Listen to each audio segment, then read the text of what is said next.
Hi friends, నేను miss వచ్చాను. ఈరోజు నేను ఇది మనకి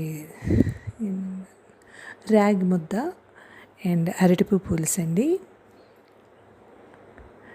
ఇలా ముందుగా మనం అరటిపువ్వు ఒలిచేసుకొని లోపల చిన్న ఉంటాయి కదండి, దొంగ పోలీస్ అంటారు, అవి తీసుకొని వేరేసుకొని ఇలాగ మనం శుభ్రంగా కడిగేసుకున్న పువ్వుని ఇలాగ ఒకసారి చెక్క ముక్కలా గ్రైండ్ చేసుకోవాలండి.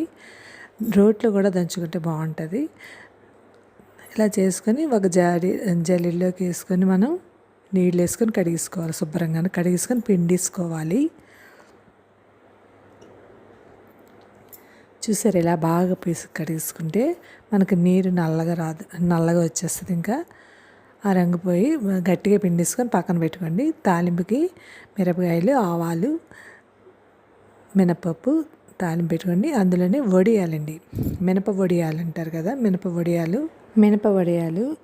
అందులోనే ఉల్లిపాయ ముక్కలు వేసుకొని వేయించుకోండి. వేయించుకాక ఒకసారి వేగాక అందులోని ఈ అరటి పువ్వుని మనం గ్రైండ్ చేసిన అరటి పువ్వుని కూడా అందులో వేసుకొని వేగనివ్వాలండి. కొద్దిగా నూనె ఎక్కువ వేసుకోవాలండి. 2 గరిటెల వరకు నూనె వేసుకోండి ముందే.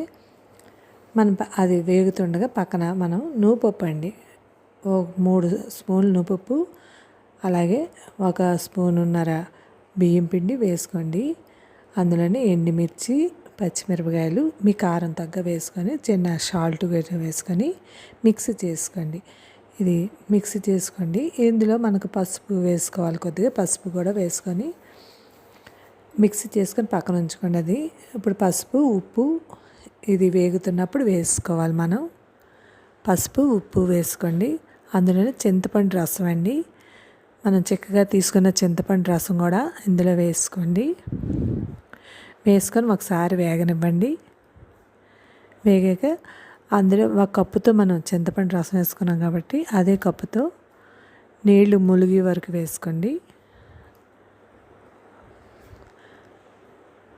ములిగి వరకు వేసుకొని మూత పెట్టుకోండి. ఒకసారి మూత పెట్టుకొని మళ్ళీ కలుపుకోండి. ఉల్లిపాయ కొద్దిగా ఉడికాక మనం ఉల్లిపాయని ఉడికిందో లేదో చూసుకోండి. ఉల్లిపాయ ఉడికాక మనం మిక్సీ చేసిన నువ్వుపప్పు ముద్ద అందులో వేసుకోండి. ఇది రాగి ముద్దలకు చాలా బాగుంటుందండి. ఇలా ఉల్లిపాయ ఉడికాక మనం నువ్వుపప్పు ముద్ద వేసుకొని మరగబెట్టేసుకోవాలండి. ఇలా మరిగాక మనం అంటే గరిటె జారుగా ఉండాలండి, మరీ పల్చగా ఉండకూడదు. ఈ పులుసు చాలా మంచిది, ఆరోగ్యానికి మంచిదండి. మగవాళ్ళు తింటే చాలా మంచిదే అనేవారు అప్పుడు పూర్వాన్ని పెద్దవాళ్ళు. అరటి పువ్వు తింటే చాలా మంచిది అంటారు.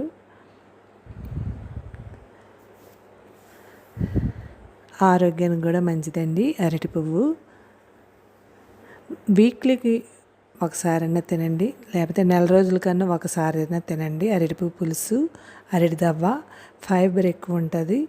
మీరు ఇందులోనే నేను పప్పు పులుసు కలుపుకొని తిన్నానండి, చాలా బాగుంటుంది. పప్పు పులుసులో తినొచ్చు. దీనికి రాగి ముద్దలోకి బాగుంటుందండి. రాగి ముద్ద చేసుకుంటాం కదండి, రాగి సంకటి అంటారు కదా, రాగి సంకటికి నేను ముందుగా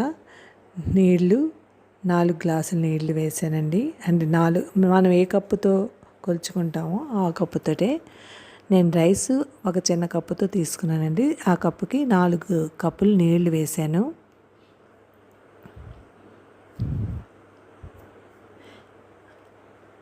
అందులోనే కళ్ళుప్పు, రాళ్ళ ఉప్పు కూడా వేసుకోవాలండి.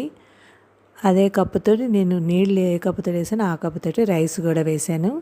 రైస్ కూడా వేసి చేతితో ఒకసారి గట్టిగా పిసికిసుకోవాలండి. రైస్ని వేసుకొని పిసికేసుకొని స్టవ్ మీద పెట్టుకోవాలి. పెట్టుకున్నాక అది పొంగు వచ్చాక అప్పుడు మనం ఈ రాగి పిండి 1 వేసుకోండి. నేను 4 కప్పులు నీళ్లు వేసాను కాబట్టి 1 కప్పు 1 పిండి వేసుకోండి. రాగి పిండి వేసుకొని దగ్గరికి అలా మెదుపుతూ ఉండండి. వండలు కట్టకుండా చూసుకొని కలుపుకోండి. రాగి పిండి వేసాక అది పొంగు వచ్చాక అప్పుడు కలుపుకోండి పిండిని. నేను వీడియోలో చూపించాను, క్లిప్ ముందుకు వెళ్ళిపోయింది. ఇలా వేసుకొని ఉడికాక ఆపేసి మూత పెట్టుకోండి. ఒక గిన్నెలో బౌల్లోకి నొక్కుకొని పెట్టుకొని ఇలాగ సర్వ్ చేసుకోండి. దాని మీద మనం ఈ అరటిపువ్వు పులుసు కూడా వేసుకోండి.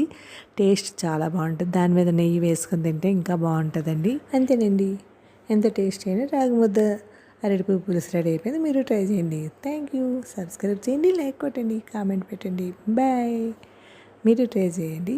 మీకు ఎలాగొచ్చిందో కామెంట్ సెక్షన్లో పెట్టండి. Thank you. బాయ్.